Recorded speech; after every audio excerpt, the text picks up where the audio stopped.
نو چې ته د یو مسلمان نه څه شی منع کړي او قیامت په ورځ الله ته ودرېږي او الله تا ته وایي چې زما د بندګانو نه هم تا منع کړی و. حدیث کې دا راځي من سره ان ينجيه الله من كرب يوم القيامة، څوک چې دا غواړي چې الله د قیامت د سختو نه بچ کړي فلينفس عن معسر او يضع عنه، نو دی یو تنګ دسته نه هغه له دې نیټه ورکړي یا دې دا قرض کم کړي یا دې یو ته معاف کړي. الغرض د صحیح مسلم کې حدیث ته د دې لپاره وایي چې یعنې د آخرت د سختو نه د بچ کېدو یوه لار هغه څه ده؟ د خلکو حاجتونه پوره کول. او په دغه خلکو کې هېڅ خیر نشته، هېڅ خیر چې د خلکو نه خیر منع کوي. سورة الماعون خو به تاسو اکثر ورته یادي ارأیت الذي یکذب بالدین، هغې په آخره کې دي ویمنعون الماعون، او هلاکت د خلکو دپاره چې د فایدې شیز د خلکو نه منع کوي. تبعید د هغوی دپاره معمولي شیز معمولي لکه یو سړی راغی تا ته ور وټکو یاره بیلچه و موږ لرانه کې زموږ په کار دی ځه مړه روزانه هم دغه راوسته یاره ګاډۍ به رانه کښه تبر به رانه او د تبر او ګاډۍ او دا څه شی دی؟ دې سړي کې دومره خیر نشتی چې دا معمولي شی هم چاله نشي ورکولی. الله وایي دوی دپاره هلاکت دی. او دا حدیث واوره، حدیث صحیح بخاري کې دی. رسول صلی الله علیه وسلم وایي درې قسمه خلک دي چې الله به ورسره خبرې هم نه کوي قیامت په ورځ او ګوري به ورته هم نه د رحمت په نظر. یو هغه سړی دی چې قسمونه خوري د سامان خرڅولو په وخت کې چې ګوره د دې باندې ماته نور هم ډېرې میلاوي دي خو زه خدای والا او په الله مې دې قسم او دروغ. دویم هغه کس دی چې د مازدیګر نه بعد د سامانونو خرڅولو لپاره دروغ قسمونه خوري.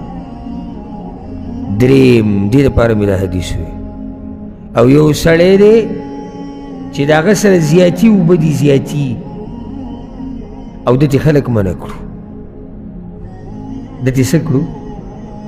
خلک یې منع کړو. ورجل منع فضل ما، زیاتي اوبه منع کړي. اوس ګوره دې ته الله به د قیامت په ورځ درته څه وایي؟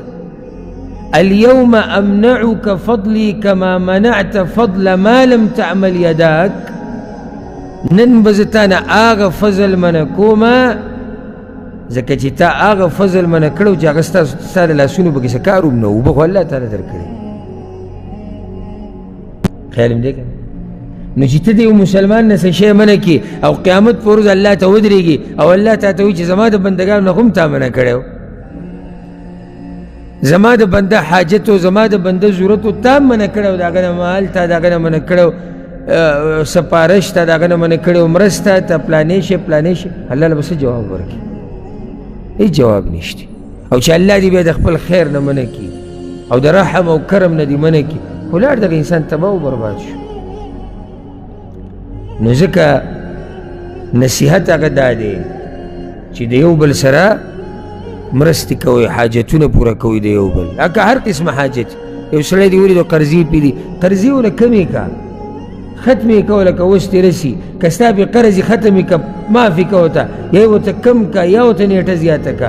یو سړی دی د هغه د سزي کې سپارش کول دي ورشه سپارش وکړه خپل وخت وباسه هیڅ خبر نه که ستا دنیا ته پکې نقصان ورسي منډه وه. یو سړی بیمار دی هسپتال ته یې ورسوه د یو سړي رشته نه کېږي د رشتې منډه وله ووهه. د یو سړي په مسافرۍ کې مسایل دي هغه مسایلو کې ورسره منډې ووهه. هر قسمه مسله چې هر قسمه حاجت د مسلماني ځان د الله د بندګانو لپاره مسخر که. او دا څومره فضیلتونه چې بیان شو چې دا الله ستا په نصیب راولي نو څومره خوشبخته سړی به